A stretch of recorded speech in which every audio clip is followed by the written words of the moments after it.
ටිකක් කරුණාද කොහෙද? මගේ ඔළුව පැලුණාද කොහෙද මිස්? ඉන්න මන්ට අග්ගාල හොස්පිටල් එකට කතා කරන්නම්. අනේ අම්මා ඉතින් මෙහෙම පිනේ. අනේ පුතාලා ටික ඉන්න මන්ට අග්ගාල ඇම්බියුලන්ස් එකට කෝල් එකක් දෙන්න. හෙලෝ මේ ඇම්බියුලන්ස් එකෙන්ද ඉක්මනට එක්කන් එන්න පුළුවන් ද අපේ ළමයි දෙන්න එක්ක පිනා ගහලා හොඳටම අමාරු වෙලා. හරි ළමයි ඔන්න ඇම්බියුලන්ස් එක එනවා.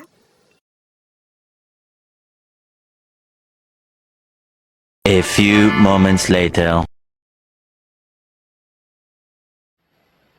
දැන් ඔය ළමයට තියෙන මොකක්ද අමාරුව?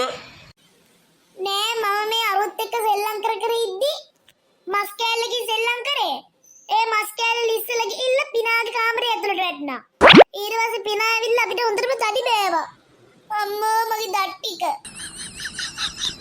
කියහම් බලන්න උඹට තියෙන අමාරුව මොකක්ද කියලා දැන්. මගේ දත් ටික රිදෙනවා. ඉන්න මම බඩුව අරන් එන්නම්. බඩු කිව්වේ? දත් ටික ගලවන්න තියෙන අඬු බඩු ටික තමයි බඩු කිව්වේ. මං ඉවරයි.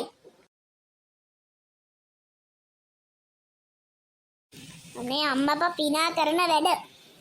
පිනා ඔය වගේ දෙයක් කරේ නැත්තම් අපි අද පන්තියේ ඉගෙන ගන්නවා. අඬු බඩු ටිකක් කරගවිලා මං ඉවරයි. මොකද්ද බං ඒන සද්දේ? අර සාන නේද ඔය කෑ ගහන්නේ අයියන්න?